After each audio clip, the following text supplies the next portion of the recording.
This article appeared on the 1st of March 1917 in the Corrion Courier, and I cannot believe what this poor horse went through.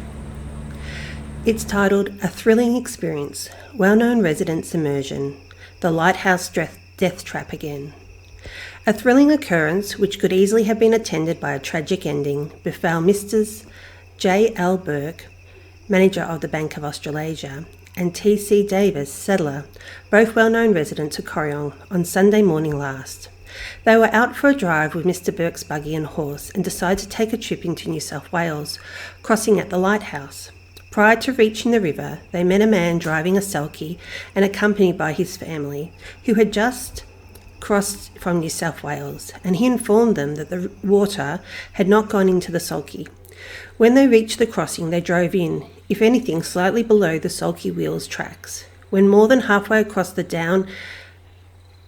downriver wheels of the buggy went over the edge of the ledge that divides the shallow water from the deep water. This put the bottom of the buggy against the water coming down the river, with the result that the horse, buggy and occupants were carried into deep water and with no hope of regaining solid ground. In this predicament, both gentlemen decided the only thing to do was to leave the buggy and strike out for the Victorian Bank. Loaded as they were with overcoats and leggings, the day being cold and wet, this was no easy task, especially to Mr. Burke, who was not a strong swimmer. After a deal of manoeuvring, both landed safely, but the horse and buggy continued on down the stream.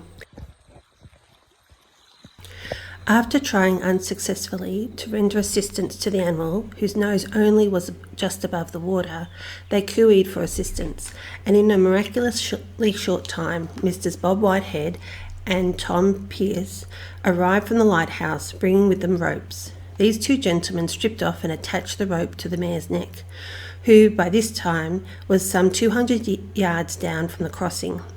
Between the four of them, they managed to get the horse and buggy into shallower water, where they cut the harness, letting the mare loose and getting her into the bank, where it was some considerable time before she could move. The buggy was then hauled out, and after a spell, the drenched excursionists started off on their homeward journey, walking with the mare and buggy till they got to Mr. C. Waters, where they procured a fresh horse, the mare showing signs of great distress. They estimated that she was in the water for 3/4 of an hour, most of the time resting on the splashboards, which was underneath her, the buggy standing perpendicular in the water, with just the points of the shaft showing.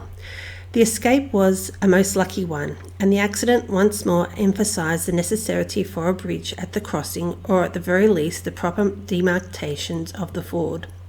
It is all right for those who know the place well, but for any other, the place is a hidden snare.